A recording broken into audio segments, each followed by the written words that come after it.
Direct గా అండి. మిగతా టైం అంతా వర్చువల్ గా చేయడం జరిగింది. అంటే వాళ్ళందరినీ అమరావతికి పిలిపించి, జిల్లా కలెక్టర్లందరినీ అమరావతికి పిలిపించి అందరినీ రౌండ్ టేబుల్ సమావేశం వేసి మాట్లాడితేనే సమీక్షించినట్ట, వర్చువల్ గా సమీక్షించినట్టు కాదంటారు వర్మ గారు. ఇవన్నీ కూడా ఏంటంటే చంద్రబాబు నాయుడు గారికి అధికారం వచ్చి 50 రోజులైంది. ఈ 50 రోజుల్లో ఏం జరిగాయి తెలియదా? మర్చిపోయారా? సో వాటిని డైవర్ట్ చేసే విధంగా ప్రతిదానికి జగన్మోహన్ రెడ్డి గారి పరిపాలన ఎలా ఉండేది, నా పరిపాలన ఎలా ఉంది, బ్రహ్మాండంగా అందించవా చంద్రబాబు నాయుడు గారు? బ్రహ్మాండంగా అందించండి. పవన్ కళ్యాణ్ గారు మేము వద్దన్నామా? మాకంటే అద్భుతంగా పరిపాలన అందించండి మేము వద్దన్నామా? మీరు అందిస్తారనే నమ్మకంతోనే కదా ప్రజలు మీకు ఓట్లు వేశారు. ఇంకా వైఎస్ఆర్సీపీ పాలన, ఇంకా జగన్మోహన్ రెడ్డి, ఇంకా మంత్రులు. మీరు చెప్పినవన్నీ 2024 ఎన్నికలకు ముందు రాష్ట్ర ప్రజలు నమ్మే కదా మీకు ఓటేసి మిమ్మల్ని గెలిపించింది.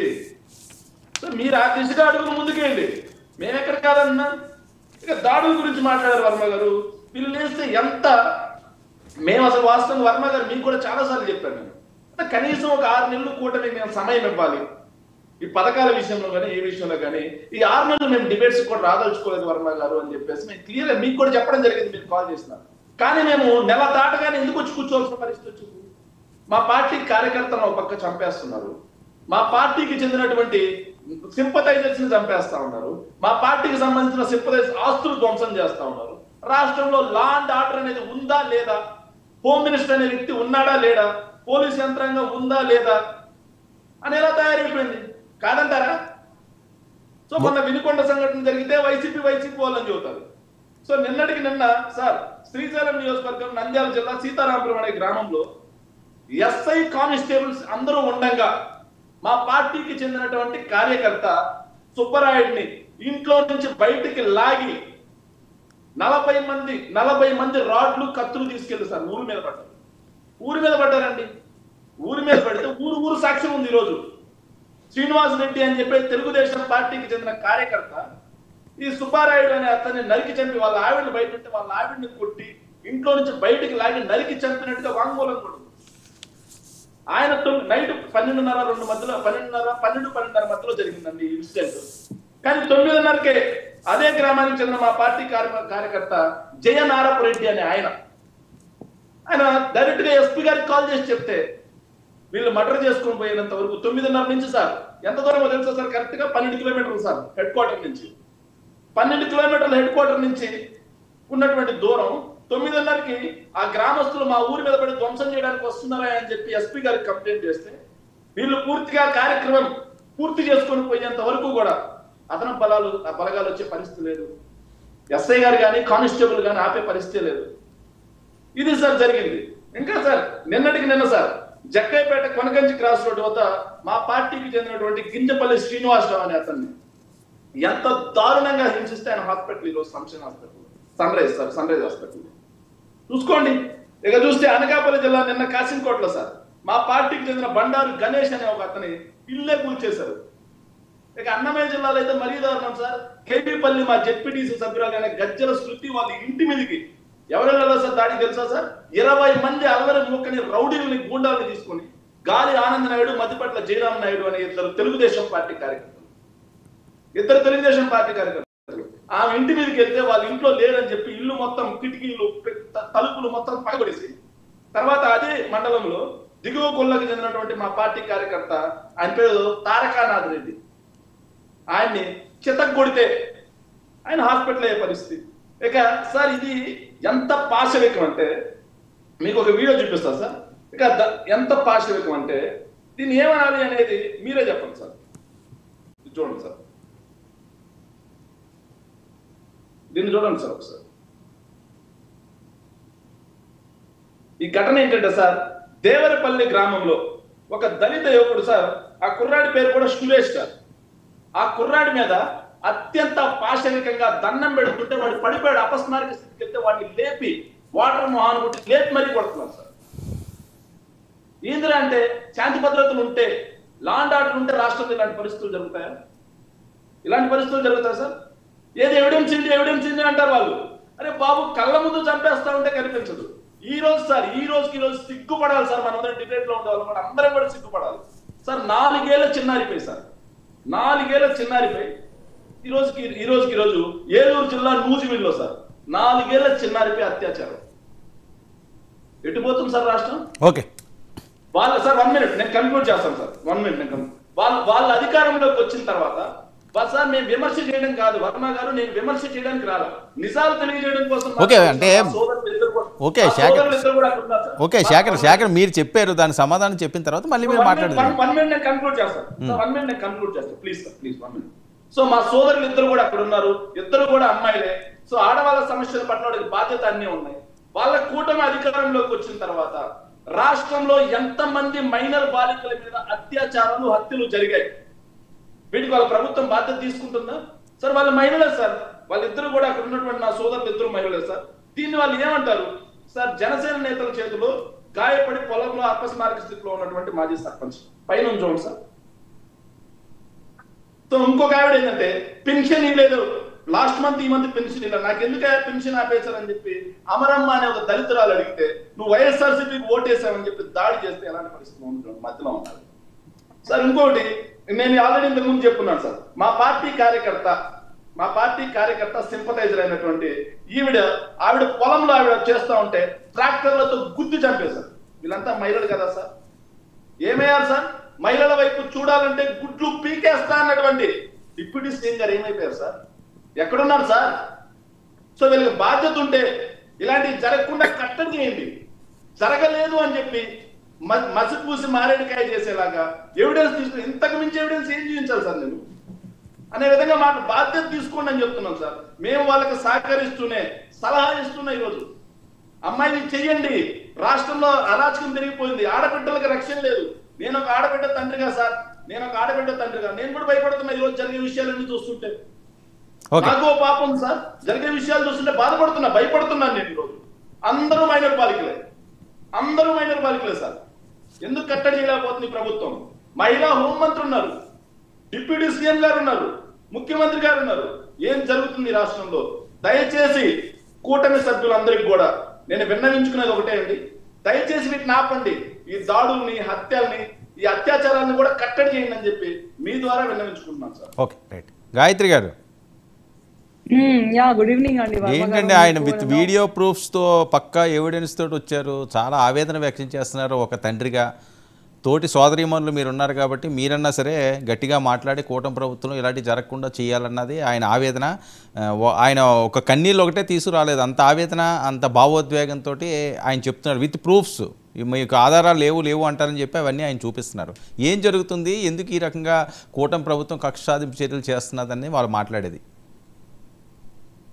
ఆయన ఏం ప్రూఫ్ చూపించారండి?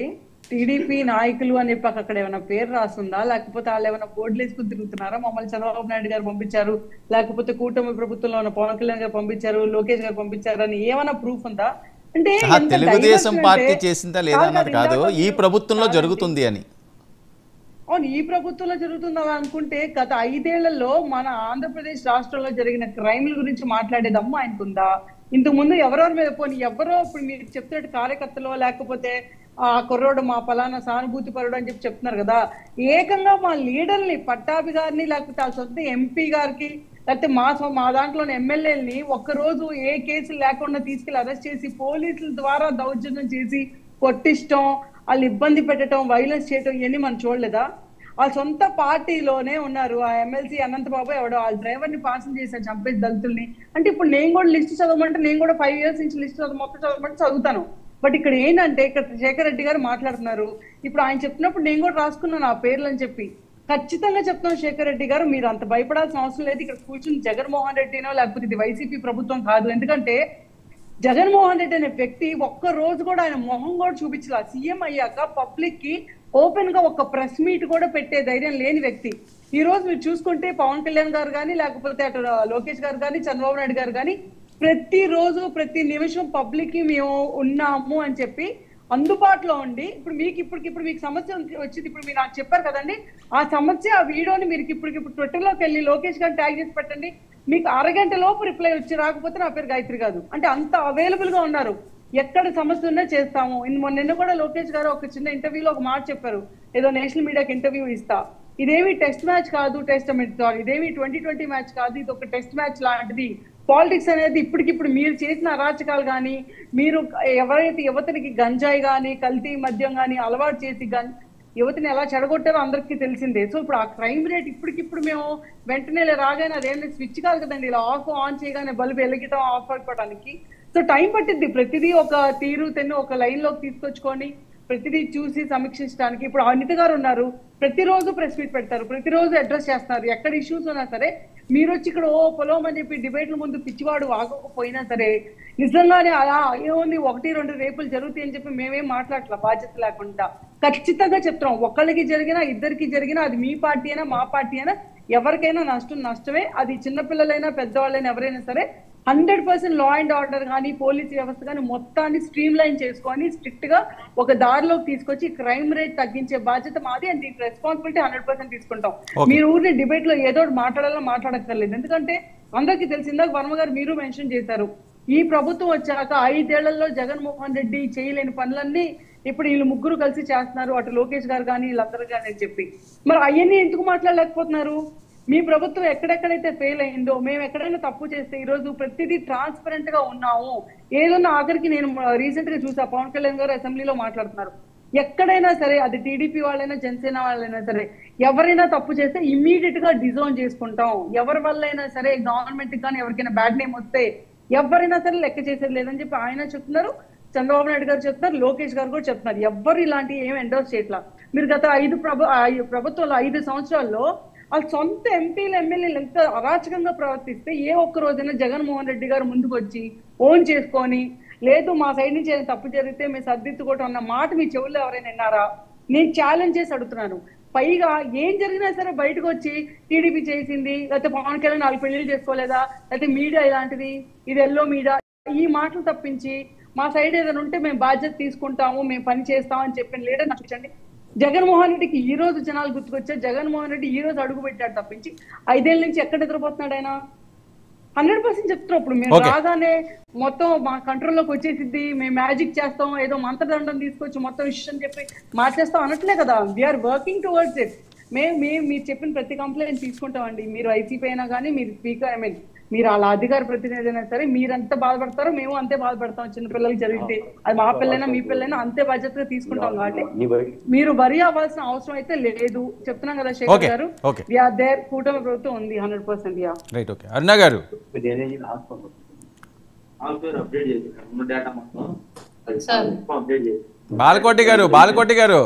బాలకోటి గారు మీ వాయిస్ ఆపాలండి.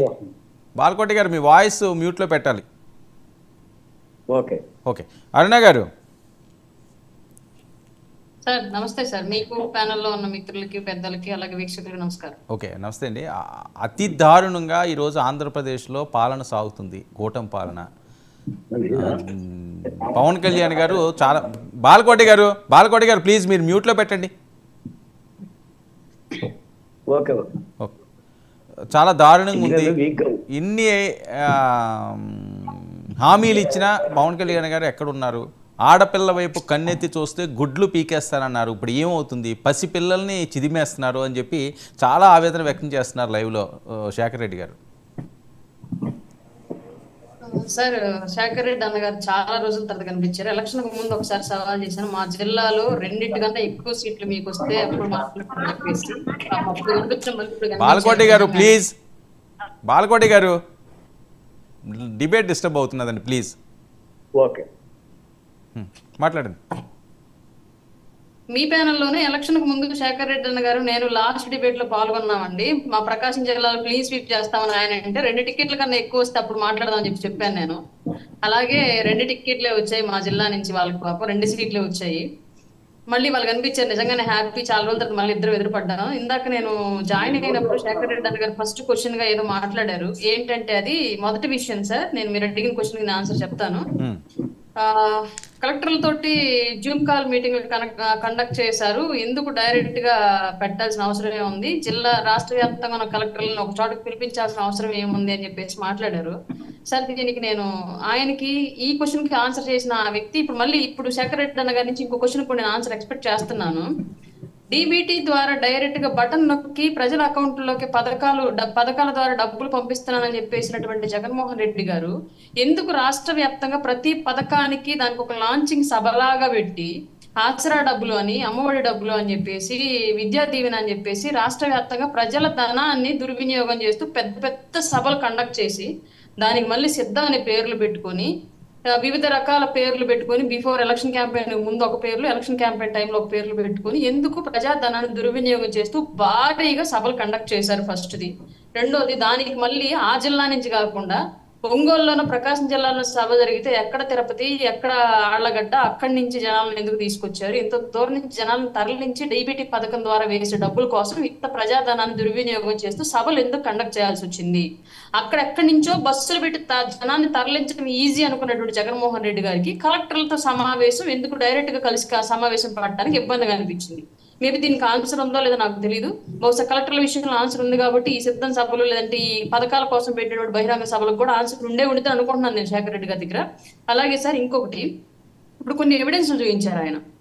అవి ఎవిడెన్స్లు ఏ పేపర్లో వచ్చాయి? ఫస్ట్ విషయం, వాళ్ళు పర్టికులర్ గా జనసేన కార్యకర్తలు, టీడీపీ కార్యకర్తలు, లేదా పేరుకు చివర నాయుడు, పేరుకు చివర చౌదరి అని చెప్పేసి మళ్ళీ రెడ్డి అనే పేరు రాదు సాక్షి పేపర్లో. రెడ్డి సామాజిక వర్గానికి చెందిన వాళ్ళు ఎవరైనా సరే ఏదైనా ఒక క్రైమ్ లో పార్టిసిపేట్ చేస్తే సాక్షి పేపర్లో చివర కులం రాదు. కేవలం నాయుడు సామాజిక వర్గమో, చౌదరి సామాజిక వర్గం వాళ్ళు ఏమన్నా డైరెక్ట్ గా పాల్గొన్నటువంటి క్రైమ్ ఏదన్నా ఉంటే వీళ్ళు క్రియేట్ చేసైనా సరే వాళ్ళ పేర్లకు చివర చౌదరో నాయుడు తగిలించడం పరిపాటిగా సాక్షి పేపర్ అలవాటు. ఇక్కడ నేను చూపించినటువంటి ఎవిడెన్స్ సాక్షి పేపర్ లేదంటే ఇంకేదైనా పేపర్ ఫస్ట్. రెండోది, అక్కడ ఒక పిల్లోని కొడుతున్న వీడియో చూపించారు. ఆ పిల్లోని ఏ కారణంతో కొట్టారు, కొట్టిన వాళ్ళు ఎవరు, ఎందుకు కొడుతున్నారు, ఆ పిల్లోడు చేసినటువంటి తప్పు ఏంటి, వీళ్ళు ఎందుకు కొడుతున్నారు, దీనికి సంబంధించి ఏమి అక్కడ కనిపించలే. దానికి ఈయనే ఆపాదించేశాడు. ఆయన ఆ అబ్బాయి అసలు ఓటున్నట్టు కూడా అనిపించలేదు ఆ అబ్బాయికి. నాకు ఆ అబ్బాయి వైసీపీ కార్యకర్తని, కొట్టేవాళ్ళు టీడీపీ కార్యకర్తలు ఈయన క్రియేట్ చేశాడు. అలాగే పొలంలో మహిళలకు సంబంధించిన ఇష్యూ ఏదో ఒకటి చూపించారు.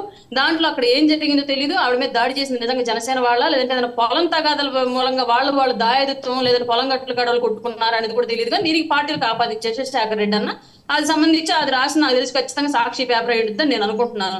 అలాగే ఇంకోటి, మీ ప్రభుత్వంలో ఏం చేశారు అనే పదం నేను వాడకుండా శేఖర్ రెడ్డి అన్న గారు రాష్ట్రంలో జరుగుతున్న ప్రతి విషయానికి మీకు ఆన్సర్ చెప్తాను. డిప్యూటీ సీఎం గారు ఏం చేస్తున్నారు, ముఖ్యమంత్రి గారు ఏం చేస్తున్నారు, హోమ్ మినిస్టర్ ఏం చేస్తున్నారు క్లియర్ గా అడిగారు. దానికి క్లియర్ గా ఆన్సర్ చెప్తాను. మళ్ళీ చెప్తాను, మీ ప్రభుత్వంలో ఏం చేశారో నేను మాట్లాడను.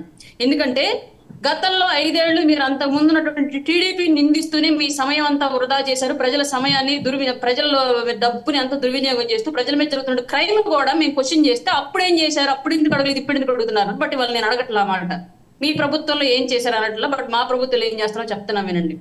5 ఏళ్లలో మీ హోమ్ మినిస్టర్లు 2 మారారు. 2లో ఏ హోమ్ మినిస్టర్ ఎవరు ఏంటనేది కనీసం ఏ బాధితుడు కుటుంబానికి కానివ్వండి, రాష్ట్రంలో ఏ సామాన్యులకు కానివ్వండి ఎవరికి తెలియదు. సజ్జల గారు స్క్రిప్ట్ ఇచ్చి మీడియా ముందుకెళ్ళి మాట్లాడమంటే తప్పితే వాళ్ళు ఏ రోజు కూడా బయటకు వచ్చింది లేదు. బట్ ఇవాళ హోమ్ మినిస్టర్ దళిత మహిళ వంగలపూడి అనిత గారు రాష్ట్రంలో ఎక్కడ ఏ సమస్య జరిగినా ఇమ్మీడియట్ గా విత్-ఇన్ అవర్స్ లో అక్కడ ప్రత్యక్షం అవుతుంది, బాధితుల పక్షాన్ని నిలబడుతుంది. పోలీస్ యంత్రాంగాన్ని అప్పటికప్పుడే పురమాయించి నేరానికి పాల్పడిన వాళ్ళు ఎవరో ఇమ్మీడియట్ గా ఐడెంటిఫై చేసి స్టేషన్ కి, జైలుకి తరలించేలాగా ఆవిడ యాక్షన్ తీసుకుంటుంది. ఇక క్రైమ్ జరిగే విషయానికి వద్దాం. 5 ఏళ్ల పాటు గంజాయికి, డ్రగ్స్ కి విపరీతంగా అలవాటు పడ్డ యువత ఇప్పటికిప్పుడు 5 ఏళ్ళు కూడా గడవక ముందే మానాలేంటి, ఎవరి వల్ల ఏది కాదు. అప్పటి పాపం తలా పిడికడు లాగా మీ వైసీపీలో డబ్బు కోసం చేసినటువంటి పాపం ఇవాళ బాధితులుగా ఇంకా 5 ఏళ్ళు అయినప్పటికీ కూడా ఇంకా బాధితులు ఈ రాష్ట్రంలో మిగులున్నారు. కాబట్టి ఆ డ్రగ్స్ కు బానిసలైన వాళ్ళు చేస్తున్నటువంటి ఈ క్రైముల్లో సాధారణ ఆడబిడ్డలు, పసిబిడ్డలు బలవుతున్నారు. దీనికి ఖచ్చితంగా కట్టడి చేసే దిశగా ఎన్డీఏ కూటమి వెళుతోంది. గౌరవనీయులైనటువంటి ముఖ్యమంత్రి గారు నారా చంద్రబాబు నాయుడు గారు సమక్షంలో కానివ్వండి, లేదంటే డిప్యూటీ సీఎం పవన్ కళ్యాణ్ గారి సమక్షంలో కానివ్వండి, హోమ్ మినిస్టర్ గారి సమక్షంలో కానివ్వండి, క్రైమ్ ని కట్టడి చేసే విధంగా ప్రతిరోజు పోలీసు యంత్రాంగంతో చర్చలు జరుపుతున్నారు. డ్రగ్స్, గంజాయి కంట్రోల్ చేయడానికి ప్రతి చోట మాక్ డ్రిల్ నిర్వహిస్తూ ఉన్నారు. దీనికి సంబంధించి తొందరలోని మీ వైసీపీ పార్టీ ముక్కు మీద వేలేసుకునేలాగా రిజల్ట్స్ అనేవి డెఫినెట్ గా కనిపిస్తాయి. ఇవాళ రాష్ట్రంలో ఏ ఆడబిడ్డకి ఏం జరిగినా సరే బాధ్యత మాది, వాళ్ళకి రక్షణ కల్పించే బాధ్యత మాది. నేరం జరిగితే వాళ్ళ పట్ల బాధితుల పట్ల నిలబడే బాధ్యత కూడా మాది అంటే మీన్స్ ఎన్డీఏ కూటమిది. మీరు చేతులెత్తి చూపించడానికి అవకాశం ఇవ్వకుండా పరిపాలన చేసే దిశగానే మా అడుగులు ముందుకు వెళ్తున్నాయి. Okay, right. బాలకోటి గారు,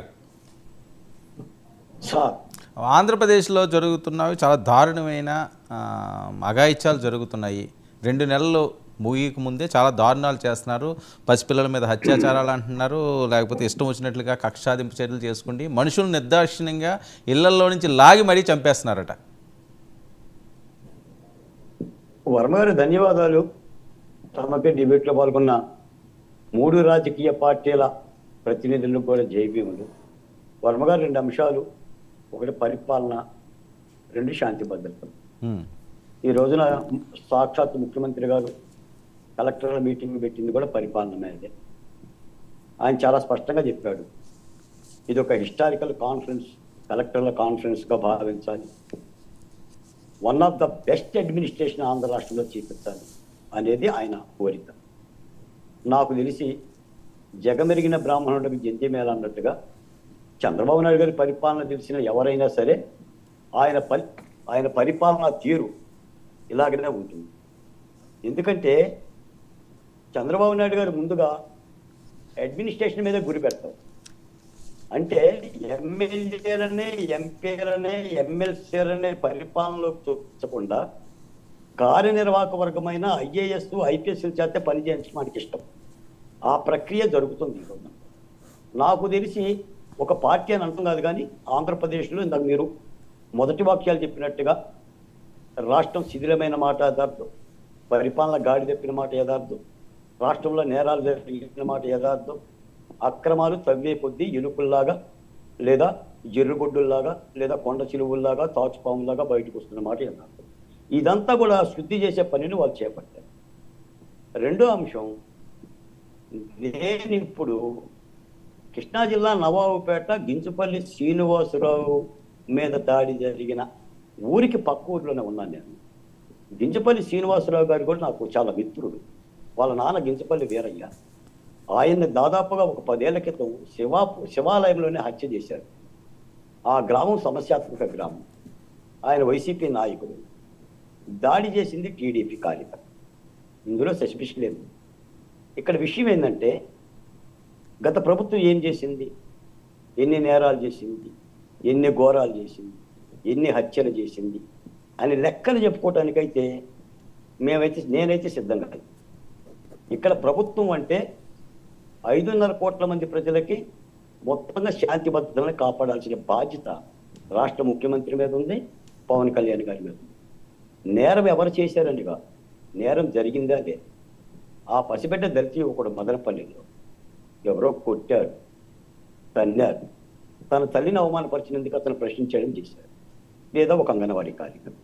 అంటే శాంతి భద్రతలను కాపాడలేకపోతే మనం ఎన్ని అభివృద్ధి పాలు పోసినా, ఎంత అభివృద్ధిని మనం గాటబెట్టినా ఆ రాష్ట్రానికి ఉనికి ఉండదండి. మన వైసీపీ పరిపాలన అదే చూసాం. అసలు వైసీపీ పరిపాలన ఇంత ఘోరాతి ఘోరమైన ఓటమిని చవి చూడటానికి కారణం 3 రాజధానులు, అమరావతి వేదనలు, లేదంటే పోలవరం నిర్మాణం పూర్తి కాకపోవటమే కాదు, ఎరాచకాలే. మహిళల మీద ప్రభుత్వ ఆసుపత్రుల్లో మానభంగాలు, రైల్వే స్టేషన్లో మానభంగాలు, శిరోముండనాలు, దాష్టీకాలు, మాస్క్ అడిగితే దంపటాలు, మాస్క్ పెట్టుకుపోతే దంపటాలు, ప్రతిపక్ష పార్టీల మీద దాడులు చేసి ఇవి చేసింది. కాబట్టి మనమే అదే చేద్దామా, అలాగనే ఉందామా అనే ధోరణితో ఎవరు మాట్లాడారు. నేను చెప్తున్నాను, ఇప్పుడు రాష్ట్ర ప్రభుత్వానికి నేరాలు ఆంధ్రప్రదేశ్లో జరుగుతున్న మాట యథార్థం. అది ఎవరైనా కానీ కుక్క గరిచినా కూడా ప్రభుత్వం బాధ్యత తీసుకోవాలి సార్ వర్మ గారు. కుక్క గరిచిన మనిషిని, ఆ కుక్కలను బంధించాల్సిన బాధ్యత ప్రభుత్వం ఉంది. ఇక్కడ తెలుగుదేశం మనిషిగా, వైసీపీ మనిషిగా, కాంగ్రెస్ మనిషిగా కాదు. శాంతి భద్రతలు ప్రజలకు సంబంధించిన విషయాలు నేరాలు జరగకూడదు. ప్రెస్ మీట్లు పెడితేనో లేదంటే మీటింగ్లు పెడితేనో శాంతి భద్రతలు ఆగవు జరుగుతున్న మాట యథార్థం. దాని మీద నేను అడిగేది ఏంటంటే, అన్ని ప్రతిపక్ష పార్టీలతో కలిపి ఒక నిజ నిర్ధారణ కమిటీని వేయమనుకుంటున్నాను, అడుగుతున్నాం ముఖ్యమంత్రిగా. ఒక నిజ నిర్ధారణ కమిటీని వేయండి. వైసీపీ పార్టీ ఏదో దాష్టీకాలు జరుగుతున్నాయని పెద్ద ఎత్తున ఆరోపణలు చేస్తుంది.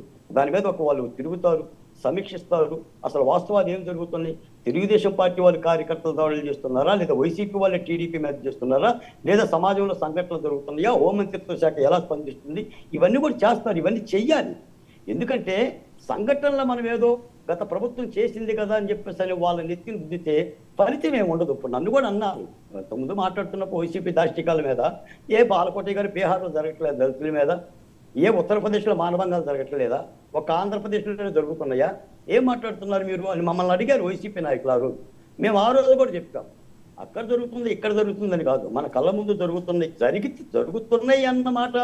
ఇప్పుడు నేను అసలేం జరగట్లేదు, తెల్ల పేపర్ లాగా ఉంది వర్మ గారు అని నేను అన్నా కూడా మీరు అంగీకరిస్తారా? అసలు నేరాలు జరగట్లా, ఆంధ్రప్రదేశ్లో మానభంగాలు లేవు, పసిపిల్లలు ఎత్తుపోవటాలు లేవు, కొట్టటాలు లేవు అని నేను అంటా, మీరు అంగీకరిస్తారు? ఆంధ్ర రాష్ట్ర ప్రజలు చూస్తున్నారు కదా. నేను టీవీ డిబేట్లో కూర్చొని ఏదో నాకు తోచిన మాటలనే ఈ ప్రభుత్వానికో ఆ ప్రభుత్వానికో మద్దతు పలికే విధంగా మాట్లాడటం వలన ఏముంటుంది ప్రయోజనం? ప్రజలు చూస్తున్నారు కదా, ప్రజలు చూస్తున్నారు కదా. నేను కూడా నవాపేట పక్కనే ఉన్నాను. నేను పొద్దున నవాపేట వెళ్ళలే, ఆయన వైసీపీ నాయకుడు కాబట్టి నేను అమరావతి జేఏసీలో ఉన్నాను, కానీ హాస్పిటల్కి వెళ్ళి పరామర్శించే పరిస్థితిలో నేను లేను. రేపో మాపో జగన్మోహన్ రెడ్డి గారు వెళ్తాడు. అంటే ఏదైనా జరగండి, చట్టం ఒకటి ఉంది, పోలీస్ శాఖ ఉంది, వాళ్ళ చర్యలు వాళ్ళు తీసుకుంటారు. మనం కూడా ఏంటంటే బాధ్యతగా మాట్లాడతాం. ఇది ప్రభుత్వం, ఇది ఒక తెలుగుదేశం పార్టీ ఓటర్లకో లేదా వైసీపీ కార్యకర్తల ఓటర్లకో ప్రభుత్వం కాదు. అసలు చంద్రబాబు నాయుడు గారు ఆ మాటే అన్నాడు. ఎట్టి పరిస్థితుల్లో చంద్రబాబు నాయుడు గారు కానీ పవన్ కళ్యాణ్ గారు కానీ ఈ రోజు అడ్మినిస్ట్రేషన్ చెప్పుకోలేదే. ఈ రోజున ఇసుకలోకి మీరు ప్రవేశించమాకండి, మీరు ఒక్క అవినీతి మచ్చ కూడా లేకుండా చూడండి. ప్రజలు చాలా బాధ్యతగా 164 సీట్లు మనకి ఇచ్చారు, 57% ఓట్లతో మనం గెలిపించారు. మనం పైకుండి పెట్టుకుందాం, మనం బాధ్యతగా పనిచేద్దాం అనే ధోరణిలో వాళ్ళు పనిచేస్తున్నారు. ఎక్కడ ఏ కార్యకర్త చేసినా కూడా ప్రభుత్వం చర్యలు తీసుకోవాలి. ఒకవేళ ఇప్పుడు చట్టం ఉంది, అందుకే కదా సార్ తెలుగుదేశం పార్టీ అయితే ఎవరైతేనేమి ఐపీఎస్ ఉన్నందుకే ఐఏఎస్ ఉన్నది. ఈరోజు చెప్తుంది కూడా అదే, సుపరిపాలన, good administration, good governance. What is the meaning of the good governance? Okay, నేరాలు జరగాలి కదా. కాబట్టి ఆ దిశగా వాళ్ళు అడుగులేస్తున్నారు, ఆ కోణంలో చర్యలు తీసుకోవాలి. కాబట్టి మీ మాట ద్వారా చెప్తున్నారు, ఏదైనా అవకాశం ఉంటే ప్రభుత్వానికి ఒక ఫ్యాక్ట్ ఫైండింగ్ కమిటీ వేయండి, ఒక నిర్ధారణ కమిటీ రాష్ట్రంలో పర్యటిస్తారు, వాస్తవాలను ప్రజలకు తెలియజేస్తారు, ప్రజల నిజాన్ని నమ్ముతారు. ఓకే శేఖర్, ఇక్కడ 2 అంశాలు. ఒకటి, మీ ముఖ్య నేతలందరూ కూడా అండర్ గ్రౌండ్కి వెళ్ళిపోతున్నారు, పెద్ద ఎత్తున ప్రచారం జరుగుతుంది. ఎందుకంటే వంశీ గారు ఇదిగో అరెస్టు అని చెప్పి 3-4 రోజులు పెట్టి పెద్ద ఎత్తున ప్రచారం జరుగుతుంది. కానీ నేను అరెస్ట్ అవ్వలేదు, నేను సేఫ్గా ఉన్నానని ఆయన చెప్పట్లేదు, వాళ్ళ కుటుంబ సభ్యులు చెప్పట్లేదు. మరొక వైపు వీళ్ళు కూడా పోలీసులు నిర్ధారించట్లేదు, అసలు ఆయన అరెస్ట్ అయ్యారా అవ్వలేదా, రోజా గారు ఎక్కడికి వెళ్ళిపోయారు, జోగి రమేష్ గారు ఎక్కడికి వెళ్ళిపోయారు. చాలామంది ఎందుకు అంత భయపడి వీళ్ళు ఎక్కడికో పొరుగు రాష్ట్రాలకో లేకపోతే వేరే ప్రాంతాలకో లేకపోతే అండర్ గ్రౌండ్లకో రిసార్ట్స్లకో వెళ్ళిపోవాల్సిన అవసరం ఏమొచ్చింది అన్నది ఒక అంశం. అయితే మరొకటి, వైసీపీపై మాజీ మంత్రి డొక్కా గారు ఘాటు వ్యాఖ్యలు చేశారు. లిక్కర్ స్కామ్లో 1,00,000 కోట్ల రూపాయలు కొట్టేశారు, నా దగ్గర పూర్తి ఆధారాలు ఉన్నాయి, నేను అది పక్కాగా ఎవిడెన్స్తో సహా బయట పెడతానని చెప్పి ఆయన ఒక బాంబు పేల్చారు. ఏంటి వరుసగా వస్తున్న ఈ అంశాలన్నీ కూడా ఇప్పటికే ఇబ్బందికర పరిస్థితులు, 11 సీట్లతోటి 5 సంవత్సరాలు నడిపించాలంటే చాలా కష్టపడాలి. దానికి తోడు ఈ కేసులు, జగన్మోహన్ రెడ్డి గారిని బాగా దగ్గరగా ఉన్న వాళ్ళందరూ కూడా, మంత్రులందరూ కూడా ఎక్కడికక్కడ చెల్లాచెదరైపోతే ఏ రకంగా ముందుకు సాగుతారు అన్నది చాలామంది ప్రశ్న. సార్ దీనితో పాటు ఒక చిన్న క్వశ్చన్ యాడ్ చేస్తాను, దానికి కూడా ఆన్సర్ చెప్పండి. అడగండి. సహజంగా ఎక్కడైనా ఎలుకలు ఉంటే జస్ట్ 2 పిల్లులను పెంచితే అయిపోద్ది సార్, కానీ 1.5 కోటి బిల్లు ఏంటి సార్, నాకు అర్థం కాలేదు. అది కూడా ఆన్సర్ చెప్పండి సార్. ఎలుకలు 1.5 కోటిన్నరట శేఖర్.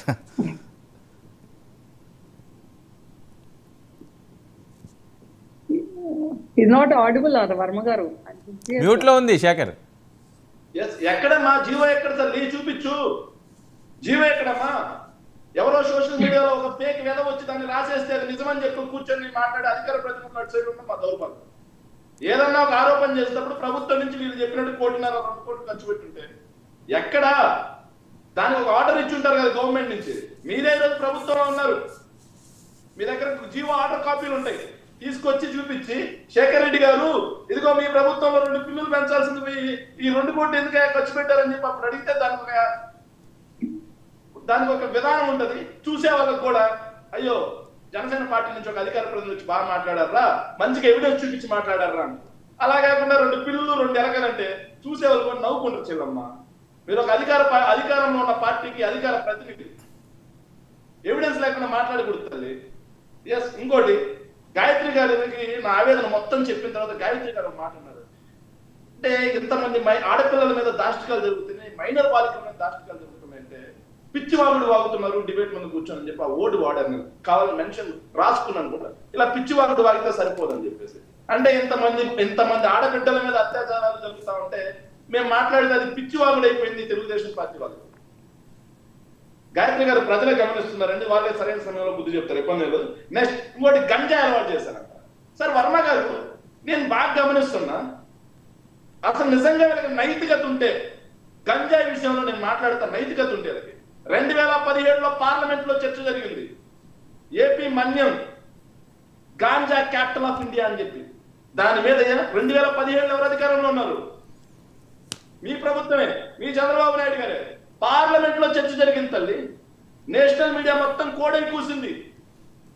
ఎవిడెన్స్ కావాలంటే పంపిస్తా మీకు, నా ల్యాప్టాప్ లో ఉంది పూర్తిగా ఎవిడెన్స్, కావాలంటే నేను పంపిస్తా, చెక్ చేసుకో, ఇంగ్లీష్ వచ్చుగా మీకు. ఊరికే నోరు ఉందనేసి మాట్లాడుకుంటూ పోతా ఉండడమే. ఇక అరుణమ్మ మాట్లాడుతూ సిద్ధం సభలకి అరుణ గారికి ఛాలెంజ్ మళ్ళీ కూడా జనసేన వాళ్ళకి, ఈ రోజు మీరు అధికారంలోనే ఉన్నారు, సిద్ధం సభలకి ₹1 ప్రభుత్వ ధనం వాడాము మేము, మా పార్టీ డబ్బులు వాడుకున్నామమ్మా మేము. 2 జిల్లాలు కాకపోతే మొత్తం రాష్ట్రం మొత్తం నుంచి బస్సులు పెట్టుకుంటాం మా పార్టీ ఫండ్ నుంచి. మీకు వచ్చిన నష్టం ఇది. శ్రీకాకుళం నుంచి బస్సులో జనాలు తీసుకొచ్చి నెల్లూరులో సభ పెట్టుకుంటాం మేము. మీకు వచ్చిన నష్టం ఏంటి? ప్రజాధనం ఏమైనా వాడుకున్నామా? మా పార్టీ ఫండ్ వాడుకున్నాం. అది కూడా తెలియకపోతే ఎట్టమ్మా? సిద్ధం సభలు అంటారు. సిద్ధం సభలకు పెట్టినటువంటి నేను 2 చెప్పానండి, మీరు ఒకటే పట్టుకుని మాట్లాడుతున్నారు. నేను 2 చెప్పాను శేఖర్ రెడ్డి అన్న గారు, చెప్పాను ఆసరా డబ్బులు వేస్తూ చెప్పి పెట్టిన డబ్బులు వచ్చి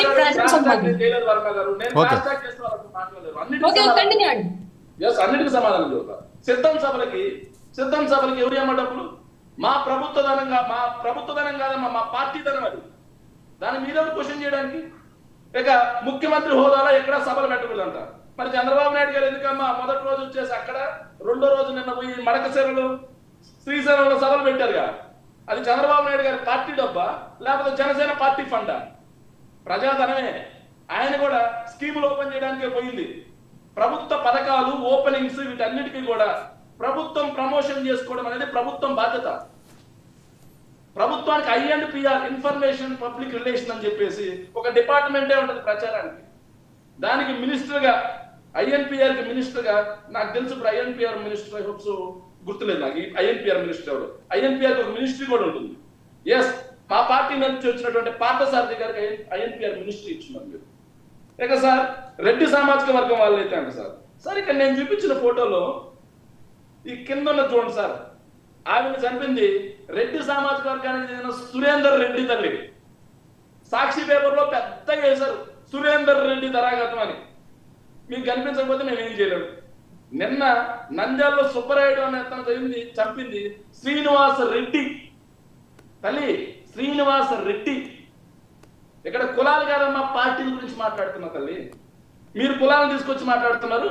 నేను వ్యక్తుల మీద జరిగిన దాడులు, సుబ్బారాయుడు గారు చనిపోయింది వాస్తవమా కాదా? కనిపిస్తా ఉందిగా చనిపోయినట్టుగా. ఆయన చెప్పింది శ్రీనివాస్ రెడ్డి. ఎస్, ఇంకోటి వర్మ గారు అడిగారు నన్ను, వర్మ గారు కొన్ని క్వశ్చన్స్ చేశారు. వర్మ గారు ఏమని అడిగారంటే ఎందుకు ముఖ్య నాయకులంతా పారిపోతున్నారు? సో వర్మ గారు పారిపోవాల్సిన అవసరం మాకేంటి? మరి ఎక్కడ ఉన్నారు? అదే కదా వాళ్ళు ప్రశ్నిస్తున్నారు, నేనంటాం కదా, వాళ్ళు ప్రశ్నించేది ఏంటి సార్? ఒకటి సార్ 2019లో చంద్రబాబు నాయుడు గారు అదే తెలుగుదేశం పార్టీ జనసేన పార్టీ 2 ఓడిపోయిన తర్వాత వాళ్ళ పార్టీకి చెందిన నాయకులంతా ఎక్కడున్నారు సార్? చంద్రబాబు నాయుడు గారు హైదరాబాద్ ఇంట్లో, పవన్ కళ్యాణ్ గారు సినిమా షూటింగుల్లో, ఫామ్ హౌస్ల్లో. ఎప్పటిదాకా సార్? ఎప్పుడో ఒకసారి వీకెండ్స్ లో నెలకు ఒకసారి రావడం, ఏదైనా ప్రోగ్రామ్ చేయడం, హడావిడిగా వెళ్ళిపోవడం. అలా కాకుండా ఆంధ్రాలో ఉన్నారా? ఆంధ్రాలో కనిపించారా? సో వాళ్ళకొక నీతి సార్, వాళ్ళకొక నీతి. ఓడిపోయి 2 months కూడా కాలేదు, ఆర్థికంగా ఇబ్బందుల్లో ఉంటారు. వాళ్ళ వ్యాపార పనులు అన్ని సెట్ చేసుకోవాల్సిన అవసరం ఉంటుంది. 2 నెలల్లో వచ్చి ఏం పోరాటం చేయాలండి? 5 సంవత్సరాల నుంచి మేము పోరాటం చేయాల్సింది. వీళ్ళకి సమయం ఇవ్వాల్సిన టైం కూడా ఉంది. ఈ రోజు కూడా మేము పథకాల గురించి మాట్లాడడానికి కాలేదు, రాష్ట్రంలో మా కార్యకర్తలు జరుగుతున్న దాడుల గురించి మాట్లాడడానికి వచ్చాం. ఓకే, ఏంటి లిక్కర్లో 1,00,000 కోట్ల అవినీతి ఏంటి? డొక్కా మాణిక్యవరప్రసాద్ గారిని దయచేసి నేను మీ ద్వారా రిక్వెస్ట్ చేస్తున్నానండి, దయచేసి ఆయన్ని సిబిఐ ఎంక్వైరీకి ఇచ్చుకోమని చెప్పండి. 1,00,000 కోట్లు కాదు, 2,00,000 కోట్లు అని చెప్పండి. సిబిఐ ఎంక్వైరీ కోరుకోమని చెప్పండి, ఈడీ ఎంక్వైరీ కోరుకోమని చెప్పండి. సార్ తలకాయ పని చేస్తామంతా, తలకాయ బుర్ర ఉందా డొక్కా మాణిక్యవరప్రసాద్ గారికి? రాష్ట్రంలో సంవత్సరానికి లిక్కర్ ఆదాయం ఎంతండి? ప్రభుత్వానికి వచ్చే ఆదాయం ఎంతండి? 15 నుంచి 18,000 కోట్లు. 5 ఏళ్ళకి కలిపి ఎంత అవుతుంది సార్? మొత్తంగా 75,000 కోట్లు, 80,000 కోట్లు. దాంట్లో 1,00,000 కోట్లు అవినీతి అండి సార్. అంటే రేట్లు పెంచారు కదా, అది 1,00,000 కోట్లు అయిందేమో. 80 మీరే చెప్పారు కదా. ప్రభుత్వానికి వచ్చే ఆదాయమే సార్, ప్రభుత్వానికి వచ్చే ఆదాయమే 70,000 కోట్లు సార్. మరి దాంట్లో 1,00,000 కోట్ల అవినీతి ఏంది? సరే పోనీ 70 కోట్లన్నా అవినీతి అంటారా ఏంటి? కాదండి, ఇప్పుడు ఆయన ఓకే 1,00,000 అన్నారు అంటే 70-80 కోట్ల అవినీతేనా సార్? నేను చెప్పేది ప్రభుత్వానికి వచ్చే ఆదాయమే 70,000-80,000 కోట్లు 5 ఏళ్ళకి కలిపి. ఓకే, 5 ఏళ్ళకి కలిపి ప్రభుత్వానికి వచ్చిన ఆదాయం అంటే ప్రభుత్వానికి వచ్చిన ఆదాయం కోసం ఆయన మాట్లాడట్లేదు. అందులో చాలా అక్రమాలు జరిగినాయి, 1,00,000 కోట్ల వరకు పక్కకి వెళ్ళిపోయినాయి అని. సార్ ఒకటి నేను చెప్పేది ప్రభుత్వానికి వచ్చిన ఆదాయమే 70,000 కోట్లు అయితే ఆ ప్రభుత్వానికి వచ్చిన ఆదాయం అన్న లెక్కలు ఉంటాయండి, లెక్కలకి రాని వాటి కోసం ఆయన అంటున్నారు. నా పాయింట్ మీకు రిజిస్టర్ అయిందా? నేను చెప్పేది వింటారా? మీరు చెప్పింది నాకు అర్థమైందండి, నేను చెప్పేది కూడా వింటారా? చెప్పండి. సో ప్రభుత్వానికి వచ్చే ఆదాయమే 70,000 కోట్లు అయితే ప్రభుత్వానికి వచ్చే ఆదాయం కంటే ఎక్కువ కమిషన్లు పెట్టుకుంటారా? కాదండి, కాదు ఒక విషయం అండి, కాదు ఒక విషయం నాకు సింపుల్, నాకు దీనికి క్లారిటీ ఇవ్వండి. ఈరోజు ఒక ఇసుక ఉన్నదండి, ఇసుకని గవర్నమెంట్ అఫీషియల్గా తీసుకుంది, ఒక లోడ్ అనుకుందాం, 1 టన్ను అనుకుందాం, ఎంత ఒక 1,000 రూపాయలు వేసుకుందాం. అది బ్లాక్లో ఎంత అమ్ముతారండి? ఏమో సార్, మీరు ఎంత అమ్ముతున్నారో తెలియదు. కాదు, ఒక 5,000 10,000 అవుతుంది కదా దానికి. అది ఏమంటారు? ప్రభుత్వానికి వచ్చిన దాంతో లెక్క ఏముంటుంది దానికి? సార్ అది అమ్ముడు కాదు సార్, లిక్కర్ అనేది, లిక్కర్ కి ప్రతి దానికి రిసిప్ట్స్ ఉంటాయి సార్. ఏం రిసిప్ట్స్? అసలు రిసిప్ట్ ఏంటి? డైరెక్ట్ గా మీది క్యాషే కదా, రిసిప్ట్ ఎక్కడ ఉంది? అది కదా వాళ్ళు చెప్పేది. వర్మ గారు ఇంకా ఏమన్నా ఉంటే అడగండి, వరుసగా తర్వాత నేను సమాధానం చెప్పండి. చెప్పండి. అంటే ఆయన అన్నవి మీరు క్లారిటీ ఇవ్వాలి కదా ప్రజలకి. ఇంకేమన్నారు చెప్పండి సార్, ఇంకేమన్నారు చెప్పండి, నేను సమాధానం చెప్తాను. సరే పోనీ ఇవేనండి, క్యాష్, డైరెక్ట్ క్యాష్ అన్నది ఒక తప్పు. చెప్పండి. నేను చెప్తాను సార్. వర్మ గారు డిస్టిలరీ నుంచి ఎంత లెక్కర్ ఇక్కడికి వస్తుంది అనేది ప్రభుత్వం ఇండెంట్ పెడుతుంది, గవర్నమెంట్ అనేది ఇండెంట్ పెడుతుంది. డిపోకి ఎంత లెక్కర్ రావాలి డిస్టిలరీ నుంచి, ఆ ఇండెంట్ క్లియర్ గా ఉంటుంది.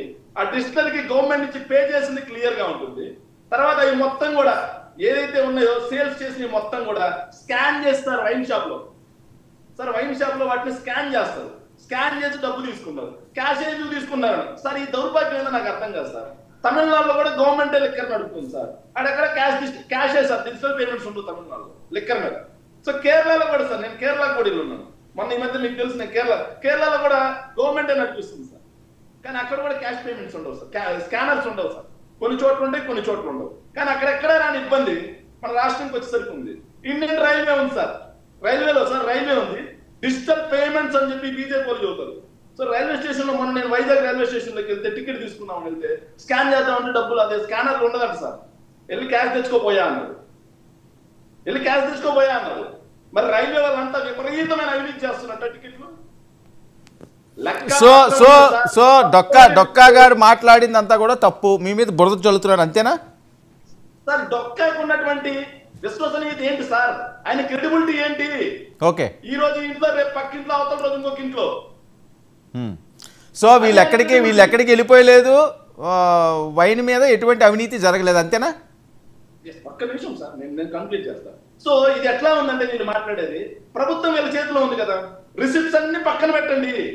గవర్నమెంట్ ఎంతగా లిక్కర్ కొన్నది, ఎంతగా అమ్మింది. ఓకే, సో రిసిప్ట్స్ పక్కన పెట్టి చూపించండి మీడియాకి. మీడియాకి చూపించండి, మాట్లాడండి. ఓకే, బాల్కోటి గారు ఏదో చెప్తున్నారు. ఆయన సార్ 1 మినిట్ సార్, నేను ముగ్గురికి సమాధానం చెప్పాలి. ఒక్క నిమిషం కంక్లూడ్ చేస్తాను. సో అలా కాకుండా ఆయన ఎవరో మాట, ఇది ఎలా ఉందంటే జగన్మోహన్ రెడ్డి గారి కేసులు అండి. ఇంతకు ముందు జగన్మోహన్ రెడ్డి గారి కేసులు యాక్చువల్ గా సిబిఐ జాయింట్ డైరెక్టర్ 1,280 కోట్ల రూపాయల అభియోగాలు నెరవేర్చారు సార్. కానీ వీళ్ళు 1,00,000 కోట్లు అని చెప్పి అక్కడ మాట్లాడు సార్. ఇంకొకటి కోట్ వేసుకొని వస్తారు సార్, వాడు బతికేందుకు కూడా మనకు అర్థం కాదు. వాడు 40,000 కోట్లు అంటాడు సార్. అసలు వాస్తవంగా ఆయన మీద అభియోగాలు 1,250 కోట్లు, 800 కోట్లు వాటిలో లేవయ్యా బాబు అని చెప్పేసి కోర్టు తీసేసింది. మిగతా దాని మీద విచారణ నడుస్తుంటే జగన్మోహన్ రెడ్డి గారు 1,00,000 కోట్లు తప్పేశారు.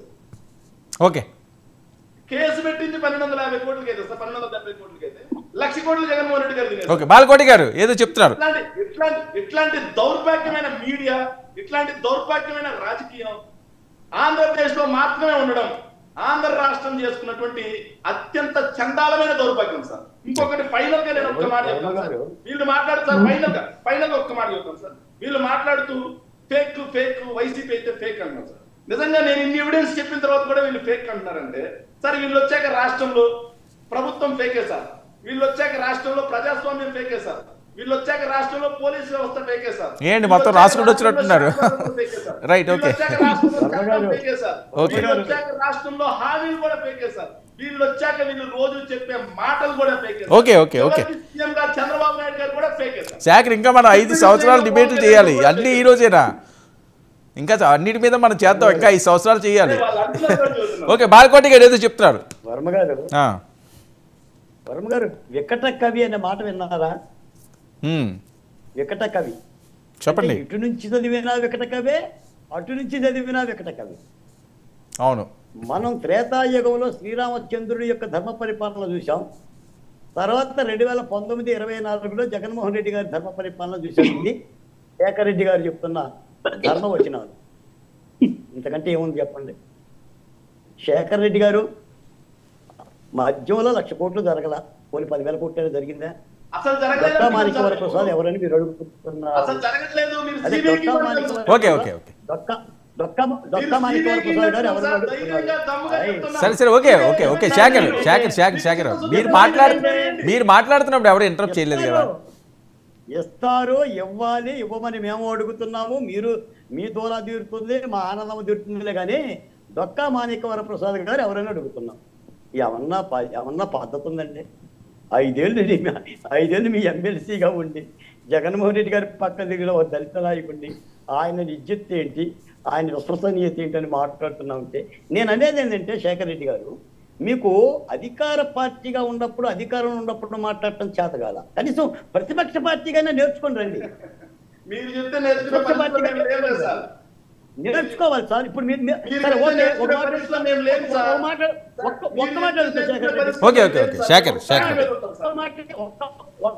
శేఖర్ రెడ్డి గారు ఒక్క మాట అడుగుతాం. మీకు ప్రతిపక్ష పార్టీ అయినా కూడా 11 సీట్లు వచ్చినా కూడా వర్మ గారు ప్రేమతో అరగంట ఇచ్చారు. మీరు 124 సీట్లు వచ్చినా వాళ్ళకి 5 నిమిషాలు 3 నిమిషాలు ఇచ్చారు. నేను అడుగుతున్నా, మీ వైసీపీ 5 ఏళ్ల పరిపాలనలో ఎలాంటి అరాచకాలు జరగలేదా?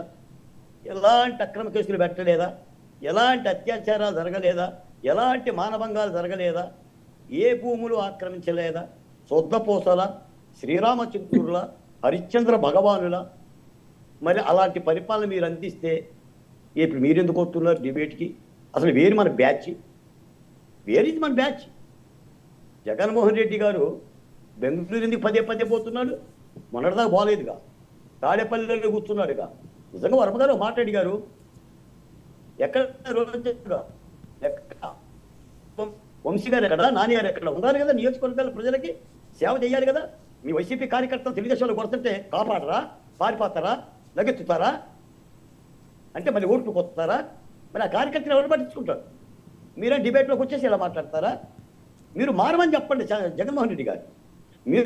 మీరు అసలు మన 11 ఎందుకు వచ్చినాయి, అసలు ఈ విధంగా ఎందుకు ఓడిపోయాం, ఆ సమీక్ష మీరు చేసుకోకపోతే ప్రతిపక్ష పార్టీ ఏం రోల్ ఇవ్వాలా? వర్మ గారు మీకు మాట చెప్తా, జగన్మోహన్ రెడ్డి గారు నా ప్రాణహాని ఉందని మాట్లాడుతున్నారండి. ఏం సమాధానం చెప్పాలి? ఆంధ్రప్రదేశ్లో 50 రోజుల్లో వచ్చిన ప్రభుత్వం ద్వారా ప్రాణహానే ఉందంటున్నారు. సెక్యూరిటీ తగ్గించేశారు అంటున్నారు.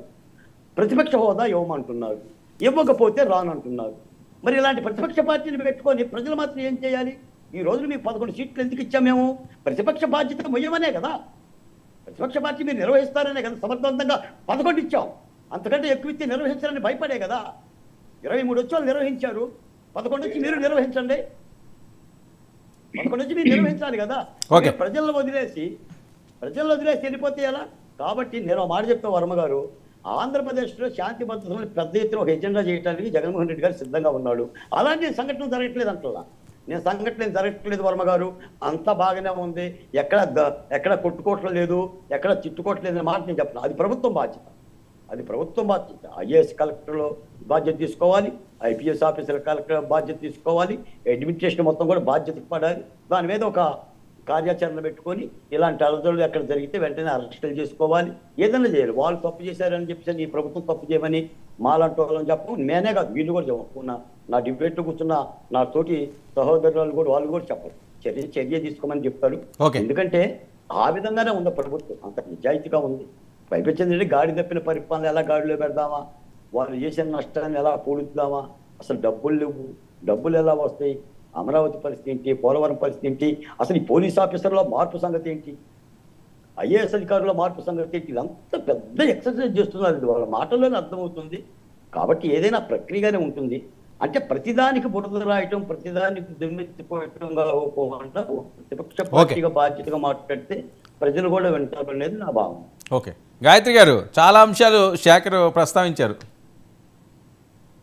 ఒక్కసారి ఫస్ట్ నా టాపిక్ తీసుకొచ్చినప్పుడు నేను పిచ్చివాగుడు అన్నాను కదా, నేను ఒక క్లారిటీ ఇస్తాను.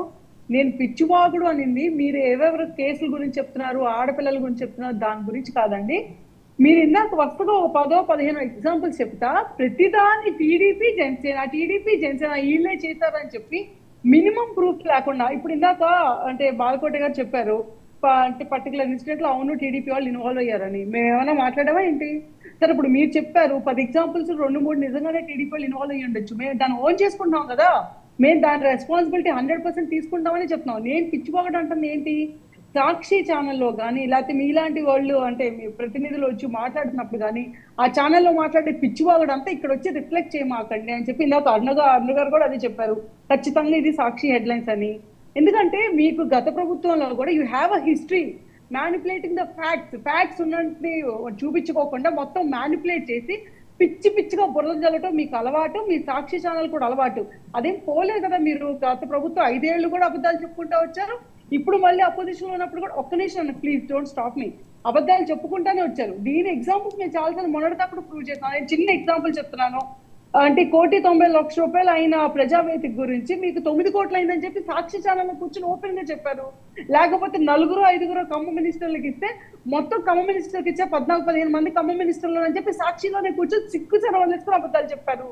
ఇలాంటి అబద్ధాలు ఎన్ని చెప్పారు? సొంత బాబాయిని చంపుకున్నప్పుడే సాక్షిలో వేసుకున్నారు లైన్స్, ఏమని చంద్రబాబు నాయుడు చంపించాడని చెప్పి ఆర్టికల్స్ కూడా రాయించుకున్నారు. మీ పార్టీలో జరిగిన వాటికి కూడా మా మీద గుర్తు చెల్లారు. ఆ రోజు అదే ఫ్రస్ట్రేషన్ లో కూర్చున్నారు, ఇప్పుడు కూడా కనీసం మీకు మనశ్శాంతి లేదు, అదే ఫ్రస్ట్రేషన్ లో కూర్చున్నారు. సో 100% చెప్తున్నాను, మీరు ఇక్కడికి వచ్చి రెస్పాన్సిబుల్ గా మాట్లాడి మీరు ఒక సొల్యూషన్ కావాలి అనుకున్నప్పుడు అంతే రెస్పాన్సిబుల్ గా మాట్లాడండి. జరిగిన 1-2 ఇన్సిడెంట్స్ చెప్పండి. ఇప్పుడు మొన్న ఎగ్జాంపుల్ చెప్తాను. మొన్న జగన్మోహన్ రెడ్డి అనే వ్యక్తి ఢిల్లీ వెళ్ళాడు, అక్కడికి వెళ్ళి పెట్టాడు, ఇన్ని జరిగినాయి 2 నెలల్లో 36 మంది మీద క్రైమ్ జరిగిందని చెప్పారు. అక్కడ ఢిల్లీ నేషనల్ మీడియా అడిగింది ఎవరి మీద సార్ 4 పేర్లు ఎగ్జాంపుల్ చెప్పండి అంటే నాకు ఆ క్లాస్ ని ఫోన్ చేస్తానని చెప్పి అక్కడి నుంచి పారిపోయాడు. ఆయన అంత ఇర్రెస్పాన్సిబుల్ గా ఉంటే ఎలా కుదురుతుందండి? అదే జగన్మోహన్ రెడ్డి, నేను మీకు ఎగ్జాంపుల్ చెప్తున్నాను. వైలెన్స్ గురించి ఇందాక మీరు అన్నగారు అంటున్నారు ఏంటి మీ దగ్గర ప్రూఫ్లు ఉన్నాయి అని చెప్పి. ప్రూఫ్ తో సహా ఈవీఎం పగలగొట్టారు పోలింగ్ రోజు. మీ సొంత ఎమ్మెల్యే, ఇంకో ఎమ్మెల్యే అయితే ఏకంగా ఓటింగ్ లైన్ లో నించున్న ఓటర్ని చంప పగలగొట్టాడు. మరి ఆ వైలెన్స్ ఏం మాట్లాడతారు? దాని గురించి జగన్మోహన్ రెడ్డి ఆ రోజు కమెంట్ చేశారా? అదే రోజు ఎవరైతే ఆ రోజు 1 నిమిషం ఉండండి, లెట్ మీ కంప్లీట్. ఎవరైతే ఈవీఎం పగలగొట్టాడో అదే నేత వెళ్ళి అక్కడ ఉన్న టీడీపీ కార్యకర్త నెత్తి మీద గొడ్డలేసి పగలగొట్టి రక్తం వచ్చేలా చేశాడు. ఇవన్నీ కూడా వీడియో ప్రూఫ్లు ఉన్నాయి. అలా అని చెప్పి ఆయన అరెస్ట్ చేసి జైల్లో పెట్టి ఈయన వచ్చి అలా అరాజకం అంటే డెమోక్రటిక్ అని చెప్పడమే కాకుండా సమర్థిస్తున్నాడు. అవును మా వాడికి కరెక్ట్ గా అనిపించింది, అందుకే ఈవీఎం పగలగొట్టాడు. అయితే ఏంటి అని మాట్లాడుతున్నారు జగన్మోహన్ రెడ్డి. సో ఇలాంటి లీడర్ మీ ముందు పెట్టుకొని మీరు వచ్చి పక్క మామూలు వచ్చి వెక్కిరిష్టం ఏది మేము ఎంత డెమోక్రటిక్ గా ఉండి బాబు గారు ట్రాన్స్పరెంట్ గా ప్రతిసారి బాబు గారు కానీ పవన్ కళ్యాణ్ గారు కానీ ప్రతిసారి ప్రతి ముందుకు వచ్చి ఏ సమస్యలో దాని గురించి అడ్రస్ చేస్తుంటే ఓపెన్ గా మీరు వచ్చి ఇలా మాట్లాడటం. సో ఆబ్వియస్లీ నేను పిచ్చివాగడమే అంటాను కదా, where is the responsibility here? ఇందాక మీరు ఏదో మాట్లాడుతున్నారు మీ సొంత ఎమ్మెల్సీకి క్రెడిబిలిటీ లేదని, మరి మీ సాక్షి ఛానల్కి ఏ క్రెడిబిలిటీ ఉన్నాయి? మా మీద రాస్తున్నారు పిచ్చు రాతలు. అదే మీకే క్రెడిబిలిటీ ఉందని చెప్పి మీరు మాట్లాడే మాటలకి మేము ఎందుకు రిప్లై ఇవ్వాలనుకున్నారు? తను ఇందాక చెప్పింది ఏమని, ఎలికలు కొట్టేస్తే 1 crore 20 lakhs అంత వాడారు అని చెప్పి. అది 100% న్యూస్ పేపర్ లో వచ్చింది, తను ఆ న్యూస్ చెప్పింది. కాదు అని మీరు ప్రూవ్ చేసుకోండి. వచ్చింది కాబట్టి మేము చెప్తున్నాము, కాదని మీరు ప్రూవ్ చేసుకోండి. ఏం ప్రూఫ్ కావాలి మీకు? నేను ఒక మాట్లాడతాను చెప్పండి. సర్వే రాళ్ళ మీద జగన్మోహన్ రెడ్డి బొమ్మలు వేసుకొని 750 కోట్లు నాశనం చేశాడని మేము వైట్ పేపర్ రిలీజ్ చేసాం. సో దీనికి ఏమంటారు? ఇంకా వైట్ పేపర్ కి మించిన క్రెడిబిలిటీ మీకు ఉంటుందా? ఎందుకు వేసుకున్నారు సర్వే రాళ్ళ మీద జగన్మోహన్ రెడ్డికి? పిచ్చేంటి? ఒక్క నిమిషం ఉండండి వర్మ గారు. పాస్ పుస్తకాల మీద ఎవరో అంటే జనాలు కొనుక్కునే పబ్లిక్ కొనుక్కునే పొలాల పాస్ పుస్తకాల మీద జగన్మోహన్ రెడ్డి బొమ్మలా? ఎందుకు ఉండాలి జగన్మోహన్ రెడ్డి బొమ్మలు? ఈ రోజు మా ప్రభుత్వం వచ్చాక తీసేసి రాజముద్రలు వేసుకుంది. మేము నిజంగానే ఇర్రెస్పాన్సిబుల్ గా ఉంటే మేము ఎందుకు చేసుకుంటాం? మాకు మీలాగా పిచ్చుంటే మేము అదే చేస్తాం కదా. ఆఖరికి స్కూల్ పిల్లలకి పంచే కిట్ల మీద కూడా, ఇచ్చే చిక్కీ ప్యాకెట్ మీద కూడా జగన్మోహన్ రెడ్డి బొమ్మలు. అవన్నీ ఎవరి డబ్బులు? మీరు ఇందాక అడుగుతున్నారు కదా సిద్ధార్థ సభలకి మా డబ్బులని. మరి ప్లీనరీ సభలకి ఎప్పుడైతే జనాల్ని తోలుకెళ్లారో భయపెట్టి, లేకపోతే వాళ్ళు ఇంకేదో చేసి ఇంకా స్కూల్ మానిపించి స్కూల్ పిల్లలను కూడా కూర్చోబెట్టారు ప్లీనరీ సభల్లో. కూర్చోబెట్టి ఇప్పుడు మీరు ఏమైనా నిజంగానే రాష్ట్రం గురించి అభివృద్ధి గురించి మాట్లాడారా? కాదు. ఏం మాట్లాడారు అంటే పవన్ కళ్యాణ్కి ఇంతమంది పెళ్లిళ్ళని, చంద్రబాబు నాయుడు అలాంటి వాడు ఇలాంటి వాడు, దుర్మార్గులు, దుష్టులు, ఇంకేవో పేర్లు వాడారు. ఇది ఇవన్నీ అవసరం స్కూల్ పిల్లలకి? మీరు చెప్పండి, దానికి సమాధానం చెప్పండి. మీరు 1,25,000 కోట్లు అసలు ఏది సంపూర్ణ మద్యపాన నిషేధం చేస్తానని ప్రామిస్ చేసిన మీరు మద్యం తాగుతారు, తరతరాలుగా తాగుతారు అని చెప్పి 25,000 కోట్లు బాండ్లు పెట్టి అప్పు తీసుకొచ్చి నిజం కాదా? మీరు ఇంకోటి నాడు నేడు, ఒక్క నిమిషం ఉండండి, నాడు నేడు రూపంతో 3,000 కోట్లు వరల్డ్ బ్యాంక్ కి అప్పు తెచ్చుకున్నారు. ఏంటి అది తీసుకొచ్చినందుకు ఎన్ని స్కూల్స్ మూసేశారు? రైట్, ఓకే ఓకే ఓకే ఇప్పుడు ఆ చరిత్ర అంతా చెప్తే మనకు టైం సరిపోదు. అరుణ గారు. కాదండి వర్మ గారు, మరి ఆయన ఇంతకు ఈజీగా మాట్లాడుతున్నారు కదా, మరి నేను చెప్పదే. Okay okay okay okay okay Aruna గారు, శేఖర్ రెడ్డి గారు చాలా అంశాలు ప్రస్తావించారు, ఏమైనా రాసుకున్నారా? సార్, శేఖర్ రెడ్డి గారు ప్రస్తావించిన అంశాల్లో నేను క్లియర్ గా చెప్పాను. నేను చెప్పింది 2 అంశాలు. ఒకటి, ఎలక్షన్ క్యాంపెయిన్ స్టార్ట్ అయిన తర్వాత సిద్ధం సభలు పొలిటికల్ ప్రచారానికి, దానికి ముందు ప్రభుత్వ పథకాల కోసం డీబీటీ ద్వారానే మేము అకౌంట్లో వేస్తున్నామని చెప్తూనే సభలు ఎందుకు కండక్ట్ చేశారు?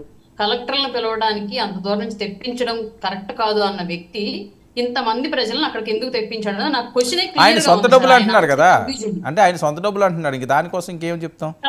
కలెక్టర్ల ఛార్జెస్ కోసం ఏమైనా జగన్మోహన్ రెడ్డి గారి యొక్క సొంత డబ్బులు చేతిలో ఇచ్చారా సార్? అవి కూడా ప్రభుత్వ డబ్బులే. వాళ్ళు వస్తుంది ప్రభుత్వాన్ని పరిపాలించడం కోసం, సహకరించడానికి. అడ్మినిస్ట్రేషన్ టీం అనేది కంపల్సరీగా ప్రజాస్వామ్యబద్ధంగా ఎన్నికైనటువంటి నాయకులతో కోఆర్డినేట్ అయ్యి వర్క్ చేయాలి.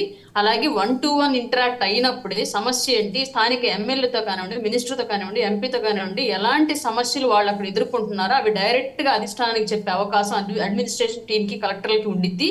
లేని పక్షంలో స్థానికంగా ఉన్న చెంచా నాయకులే జిల్లా మీద పెత్తనం చేస్తారు, కలెక్టర్ మీద కూడా పెత్తనం చేస్తారు. కాబట్టి ఇవాళ అడ్మినిస్ట్రేషన్ అనేది క్లియర్ గా తెలిసినటువంటి బాబు గారు కానివ్వండి, కళ్యాణ్ గారు కానివ్వండి, క్లియర్ గా కలెక్టర్ల సమావేశం నిర్వహించి ఈ రోజు చెప్పడం కూడా చెప్పారు, మీరు డమ్మీ పేపర్లుగా మిగిలిపోవడం మాకు ఇష్టం లేదు. ఎన్నో కష్ట నష్టాలు కోర్చి లక్షల మందితో పోటీ పడి మీరు ఈ ఉద్యోగాలు తెచ్చుకున్నారు.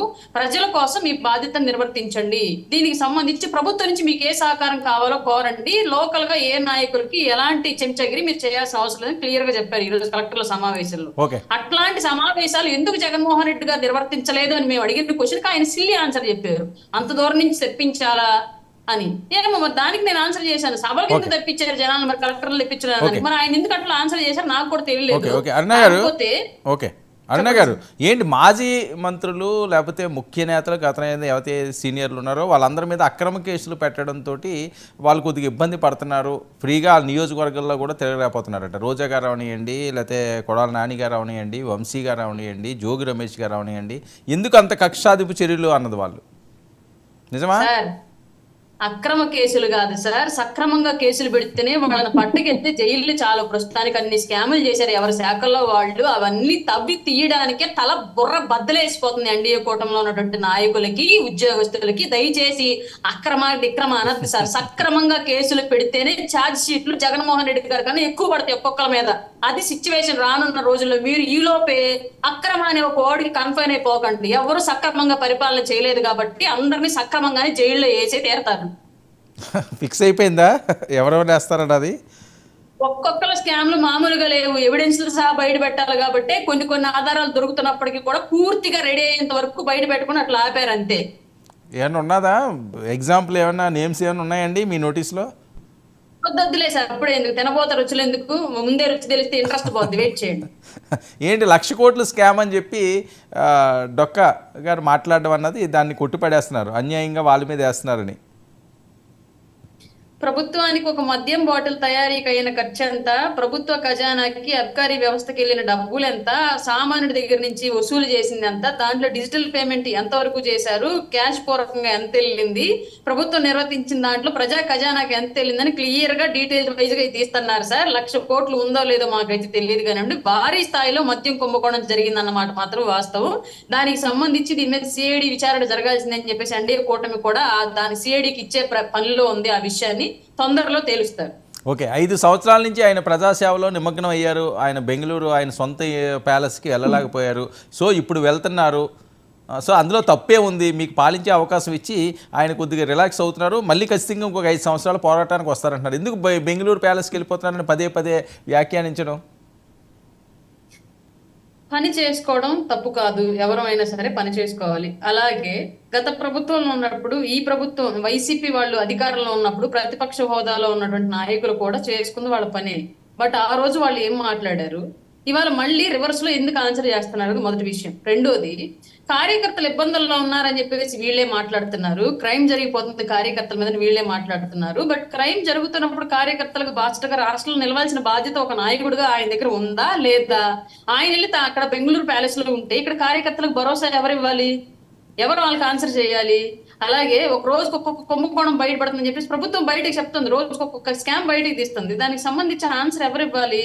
అలాగే నియోజకవర్గాలు గెలిపించిన ప్రజలు, గతంలో పవన్ కళ్యాణ్ గారు హైదరాబాద్ లో ఉన్నారు అని వీళ్ళు అన్నారు అంటే, పవన్ కళ్యాణ్ గారిని ఆ రోజు ఏ నియోజకవర్గం ప్రజలు గెలిపించలేదు, ఆయన ఏ నియోజకవర్గానికి బాధ్యత వహించాల్సినటువంటి ఎమ్మెల్యే పాత్రలో లేరు ఆయన. బట్ ఈ రోజు పులివెందుల నియోజకవర్గానికి జగన్మోహన్ రెడ్డి గారు, ఇంకా గెలిచిన 11 నియోజకవర్గాలకు సంబంధించి వాళ్ళ నాయకులు ఆ నియోజకవర్గాలకు సంబంధించి బాధ్యతాయుతంగా వ్యవహరించాల్సిన అవసరం ఉంది. కానీ ఎవరు వాళ్ళ నియోజకవర్గాలు అందుబాటులో లేరు. ఎందుకు? నియోజకవర్గ ప్రజలకు ఏదైనా అవసరం అయితే ఇట్టుకోవాలి.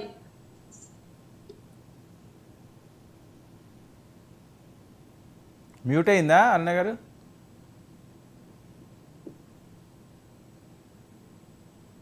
వర్మ గారు ఓకే, శేఖర్ స్ట్రైట్గా ఇప్పుడు ఈవిడ ప్రస్తావించిన అంశాలు ఏదైతే జగన్మోహన్ రెడ్డి గారు ఇన్ని సమస్యలు ఉన్నాయి, నియోజకవర్గాల్లో ఉండాలి, ఆ రకంగా ముందుకు సాగాలి, ఎందుకు వెళ్ళిపోతున్నారు, ఉండండి, ఇంకా చాలా స్కాములు ఉన్నాయట, ఎవరెవరు జైలుకి వెళ్తారన్నది లిస్ట్ అయితే రెడీ అయిందట, ఇంకా పూర్తి స్థాయిలో ఆధారాలు తీసి లోపలికి పెడతారట. స్ట్రైట్గా దీని మీదే కన్ఫర్మ్ మాట్లాడింది. ముందుగా నేను అరుణ గారికి ధన్యవాదాలు తెలియజేస్తున్నాను. ఎందుకంటే మా కార్యకర్తల మీద దాడులు జరుగుతున్నాయి, దౌర్జన్యాలు జరుగుతున్నాయి అని ఒప్పుకున్నందుకైనా సరే నేను అరుణ గారికి ధన్యవాదాలు తెలియజేస్తూ, సో మా కార్యకర్తలను ఎలా కాపాడుకోవాలో మా పార్టీకి బాగా తెలుసు. ఒక్క నిమిషం తల్లి నువ్వు ఆగమ్మా, మా కార్యకర్తలను ఎట్ట కాపాడుకోవాలో మాకు బాగా తెలుసమ్మా. మా కార్యకర్తలకు ఎట్ట అండగా నిలబడాలో వైఎస్ఆర్ కాంగ్రెస్ పార్టీకి బాగా తెలుసమ్మా. మేము అట్ట అండగానే నిలబడతాం. కాకపోతే మేము అడిగేది ఒకటే సార్, మేము ఒకటే అడుగుతున్నాం. జగన్మోహన్ రెడ్డి గారు వారంలో మొన్న 4 రోజులు పార్టీ ఆఫీస్ లో ఉన్నాడు, రోజుకు 300కు పైగా కార్యకర్తలు కలిసారు, అందరు సమస్యలు తెలుసుకున్నారు. మా పార్టీ కార్యకర్తలు ఇబ్బందుల్లో దాడులు జరిగిన వాళ్ళందరికీ కూడా ఆర్థికంగా ఆస్తిగా నిలబడడం జరుగుతుంది. మా లీగల్ టీం మొత్తం కూడా తోడుగా నిలబడడం జరిగింది. లోకల్ ఎమ్మెల్యేలు కూడా తోడుగా నిలబడడం జరుగుతుంది.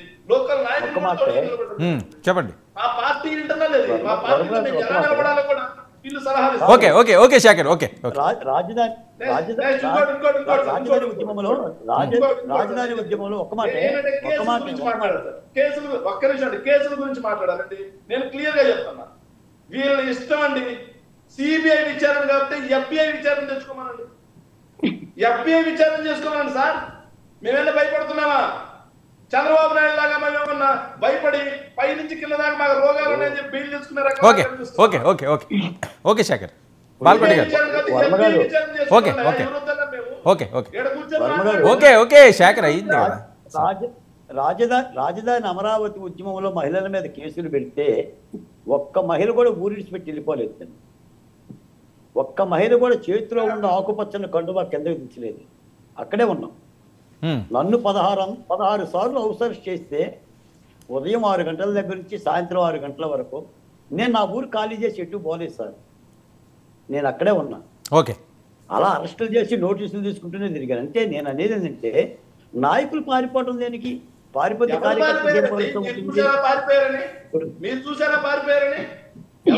ఎక్కడున్నారు?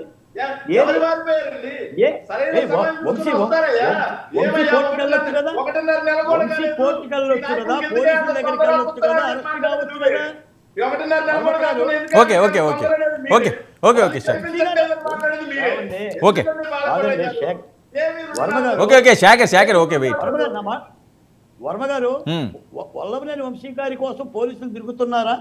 తిరగట్లేదా? ఆయనే సరెండర్ అవ్వచ్చు కదా, తప్పేంటి?